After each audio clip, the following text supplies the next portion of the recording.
Centrafricaines, Centrafricains, mes chers compatriotes, c'est avec un profond sentiment de fierté et d'humilité que je m'adresse à vous en ce 13 août 2026, jour où notre nation célèbre le 66e anniversaire de son indépendance.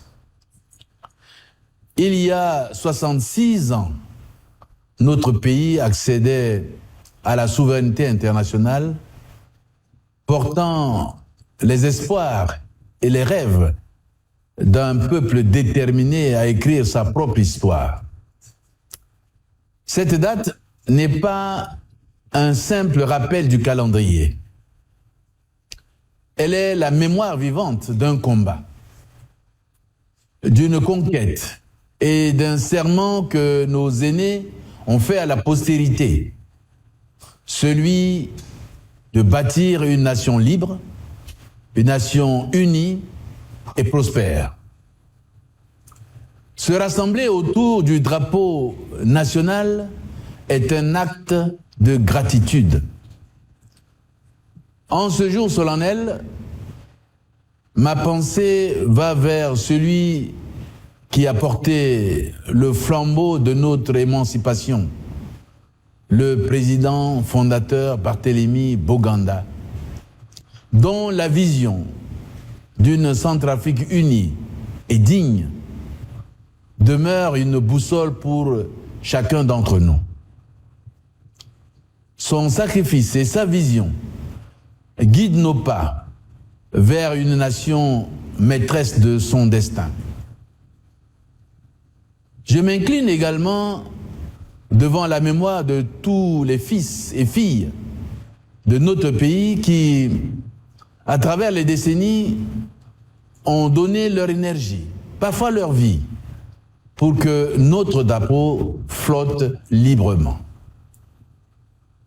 Leur combat n'était pas seulement celui d'une indépendance politique, il était aussi celui d'une dignité retrouvée, d'un peuple qui refusait d'être spectateur de son propre destin.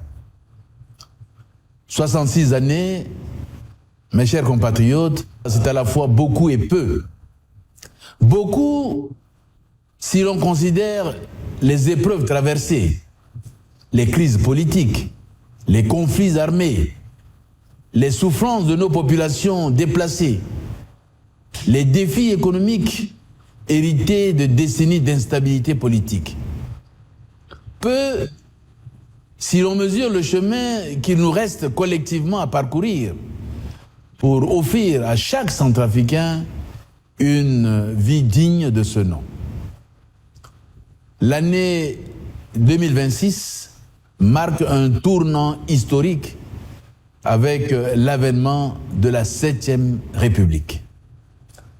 Les choix courageux que nous avons faits ensemble dessinent les contours d'un État plus fort et plus juste. Ce changement institutionnel n'est pas une simple formalité. Il engage la transformation radicale et voire globale de notre pays. Nous ne réparons pas l'ancien système, nous bâtissons une nouvelle Centrafrique. Cette métaphore qui doit se déployer sur tous les fronts, politiques, sécuritaires, économiques et sociaux, et même voire environnementales.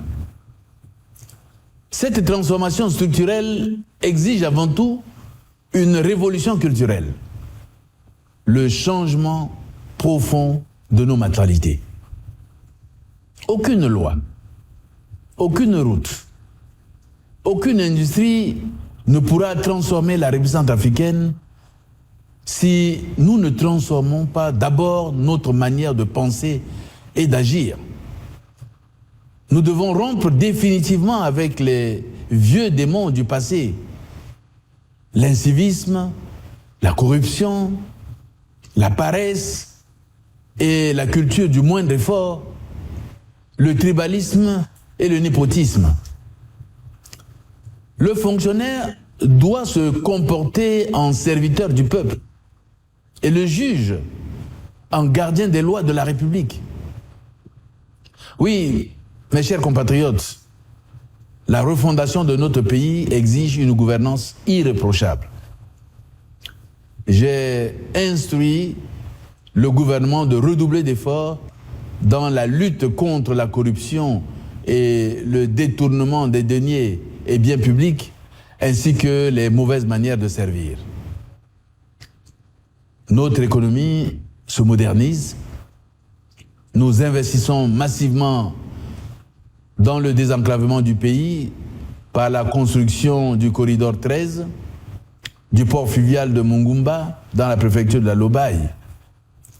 Cette infrastructure hautement stratégique pour le désenclavement économique, l'intégration économique de notre sous-région et la souveraineté économique de notre pays sera complétée par le projet du corridor 14 avec le pont Bangui-Zongo qui reliera notre pays à la République démocratique du Congo et le Burundi, avec des extensions prévues pour l'Ouganda. La réhabilitation des routes, l'accès à l'eau potable, l'augmentation de notre capacité de production énergétique sont également des signaux de notre progression vers l'indépendance économique. Mais notre plus grande richesse reste notre jeunesse. C'est pourquoi l'éducation, la formation technique et l'appui à l'entrepreneuriat des jeunes sont les priorités absolues de ce septennat. Je suis persuadé qu'une jeunesse éduquée et employée est le meilleur rempart contre l'instabilité. Centrafricains, mes chers compatriotes, la souveraineté ne se proclame pas seulement. Elle vit à travers l'exercice plein et entier de l'autorité de l'État sur chaque kilomètre carré de notre territoire. À cet égard, la récente et lâche agression perpétrée à Amdafok est venue nous rappeler la nature des menaces qui pèsent sur notre patrie. Des forces négatives, coalisées, appuyées par des mercenaires étrangers, ont tenté de violer l'intégrité de notre territoire. À nos vaillants soldats et nos alliés qui ont réagi avec un patriotisme exemplaire pour libérer et sécuriser Amdafok, j'exprime la reconnaissance éternelle de la nation. Nous nous inclinons devant la mémoire de nos soldats tombés pour la patrie, ainsi que des casques bleus blessés dans l'accomplissement de leur devoir de protection des civils. Que les ennemis de la République centrafricaine le sachent. Aucune incursion, aucun chantage sécuritaire ne fera reculer la République. Notre riposte sera systématique, globale et implacable. Le programme de désarmement, démobilisation, réinsertion et rapatriement, communément appelé DDRR, se poursuit pour amener tous les enfants égarés de la patrie dans la République. L'administration, les magistrats et les forces de l'ordre sont de retour dans nos préfectures pour garantir la paix. En dépit des vicissitudes de notre histoire, notre peuple a fait preuve d'une résilience remarquable. Nous avons su, à chaque étape difficile, retrouver le chemin du dialogue et de la réconciliation. C'est cette capacité à nous relever qui constitue la véritable richesse de notre nation. Mes chers compatriotes, ce soir, je ne viens pas devant vous pour dresser un tableau idyllique de notre situation. Je viens pour vous parler avec vérité et responsabilité. La paix et la sécurité demeurent notre priorité absolue. La réconciliation nationale doit continuer d'être notre boussole. Il ne peut y avoir de développement durable sans une cohésion sociale retrouvée entre toutes les filles et tous les fils de ce pays, quelle que soit leur région, leur confession ou leur appartenance ethnique. Le développement économique et social reste un chantier immense. J'entends routes, écoles, hôpitaux, accès à l'eau et à l'électricité, création d'emplois pour la jeunesse. À nos jeunes qui représentent l'immense majorité de notre population, je rappelle que l'avenir de ce pays repose sur leurs épaules. Ils sont à la fois notre grande richesse et notre plus grande responsabilité. C'est pourquoi je me suis engagé à ce que l'État investisse davantage dans leur formation, leur insertion professionnelle et leur participation à la vie de la nation. À nos forces vives, j'entends agriculteurs, opérateurs économiques, enseignants, soignants, membres des forces de défense et de sécurité, femmes actrices de paix dans nos communautés. Je redis notre reconnaissance. C'est par leur travail quotidien que se construit, pierre après pierre, la République centrafricaine de demain. Mes chers compatriotes, l'œuvre de notre transformation nationale n'est pas un projet insulaire. Elle s'inscrit pleinement dans les dynamiques et les défis de notre siècle. Nous célébrons ce 66e anniversaire de l'accession de notre pays à la souveraineté internationale dans un environnement régional qui appelle à la fois lucidité et solidarité. À nos frontières, la guerre fratricide qui déchire le Soudan voisin continue de projeter son onde de choc sur nos préfectures de nord-est, où nos forces de défense demeurent mobilisées et où notre pays accueille, avec les moyens qui sont les siens, des milliers de réfugiés ayant fui les combats. Dans l'est de la République démocratique du Congo, l'instabilité persistante pèse également sur l'équilibre de l'ensemble de notre sous-région. Notre région fait également face à des risques sanitaires transfrontaliers. Depuis mai 2026, une épidémie de maladies à virus Ebola sévit à l'est de la République démocratique du Congo, d'une gravité telle que l'Organisation mondiale de la santé a déclaré une urgence sanitaire de portée internationale. Ces épidémies récurrentes nous rappellent une vérité essentielle. La souveraineté d'une nation ne se mesure pas seulement à ses frontières ou à ses institutions, mais aussi à sa capacité à protéger la vie et la santé de son peuple sans dépendre exclusivement de l'aide extérieure. Notre pays fait face aussi à une épidémie de choléra déclarée le 26 juin 2026. Aussi, le renforcement de notre système de santé, de notre autonomie sanitaire et de nos capacités nationales de surveillance épidémiologique doit-il demeurer plus que jamais une priorité. Ce contexte nous rappelle une vérité essentielle. La paix et la prospérité de la République centrafricaine sont indissociables de celles de ses voisins. C'est pourquoi nous continuerons de travailler aux côtés de nos frères et sœurs de la sous-région et avec le soutien de la communauté internationale à la construction d'un espace commun de paix, de sécurité et de prospérité partagée. Mes chers compatriotes, il est des vérités que l'on ne proclame qu'à genoux devant l'histoire. Notre indépendance n'est pas un parchemin jauni dans les archives de la nation.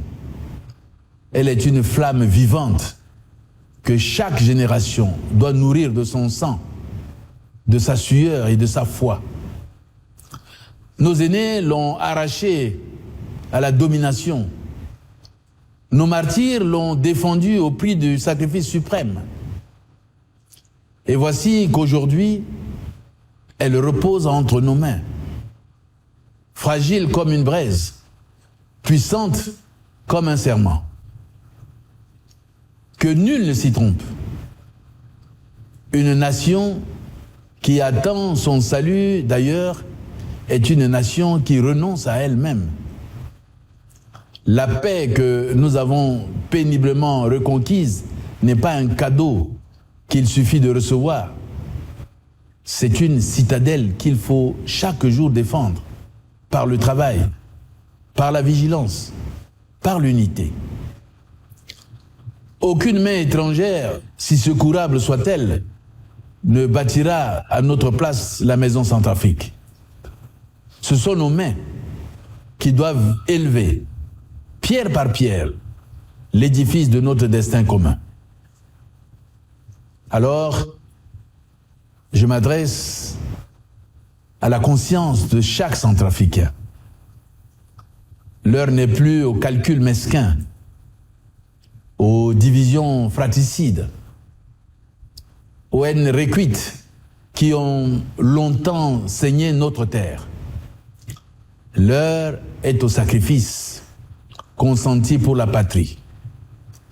Car un peuple divisé contre lui-même ne mérite pas le nom de nation. Mais un peuple uni dans l'effort devient invincible face à l'adversité. Que chacun de nous prête ce serment silencieux.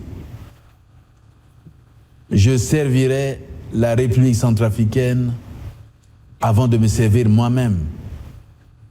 Je conduirai, je construirai plutôt que je ne détruirai. Je rassemblerai plutôt que je diviserai. Car c'est ainsi que, et seulement ainsi, dans la ferveur de notre unité retrouvée, que nous rendrons un hommage digne à nos martyrs et que nous léguerons aux générations futures non pas des ruines et des rancœurs, mais une République centrafricaine debout, souveraine et éternellement libre. Oui, mes chers compatriotes, l'indépendance ne se proclame pas une fois pour toutes. Elle se construit, se défend et se consolide chaque jour par le travail et l'engagement de chacun d'entre nous. Aujourd'hui, la République centrafricaine a franchi des étapes décisives sur le chemin de la paix et de la stabilité. Mais ces acquis resteront toujours fragiles si nous, Centrafricains, ne nous en emparons pas seuls pleinement. Bâtir notre pays n'est pas la tâche de l'État seul, ni celle des partenaires extérieurs qui nous accompagnent.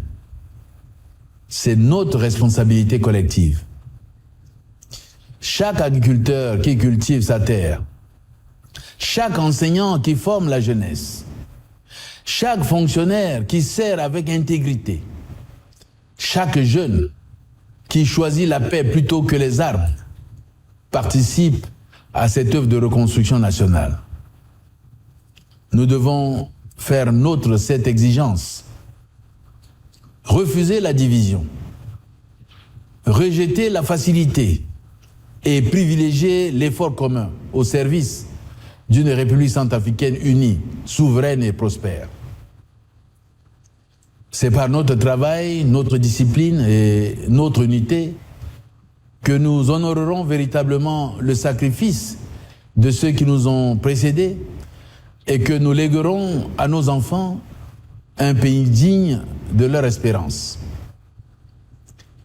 L'indépendance est un chantier permanent. Elle demande le respect strict de notre devise, à savoir unité, dignité et travail. Je lance donc un appel vibrant à toutes les forces vives de la nation, de l'intérieur comme de la diaspora, pour surmonter les clivages et bâtir ensemble une République centrafricaine unie et prospère. Refuser les discours de haine et de division, devenus malheureusement viraux sur les réseaux sociaux. Regardons l'avenir avec confiance et détermination. Le redressement de notre patrie est en marche et rien ne pourra l'arrêter tant que nous resterons unis. Mes chers compatriotes, en ce 66e anniversaire de notre indépendance, je vous invite à la fois au recueillement envers ceux qui nous ont précédés et à la mobilisation pour ceux qui nous succéderont. Notre histoire n'est pas terminée. Elle s'écrit chaque jour à travers nos choix collectifs, notre capacité à dépasser nos divisions et notre détermination à faire de la République centrafricaine une nation stable, unie et prospère. J'ai le plaisir de vous inviter à prendre part massivement à une parade militaire que nos forces de défense et de sécurité nous offriront demain au camp Kasaï. L'armée, je dois le redire, concentre en elle-même les valeurs de l'unité nationale, du patriotisme, du sacrifice et de l'engagement au service de la nation. Valeurs que nous devons inculquer aux générations actuelles et futures. En ce jour de l'indépendance, je félicite les officiers, sous-officiers, hommes de rang de nos forces de défense et de sécurité pour leur patriotisme et leur sens de sacrifice suprême qui ont permis de restaurer l'autorité de l'État sur notre territoire et de garantir la souveraineté de notre pays. J'exprime la reconnaissance de la nation à la MINUSCA ainsi que forces bilatérales russes et rwandaises pour leur sacrifice consenti pour notre souveraineté. En ce jour de ferveur et de mémoire, je tiens, mes chers compatriotes, de l'intérieur comme de la diaspora, à vous adresser mes félicitations et mes vœux les plus chaleureux de paix, d'unité et de prospérité. Vive l'indépendance, que Dieu bénisse la République centrafricaine et son peuple, et je vous remercie.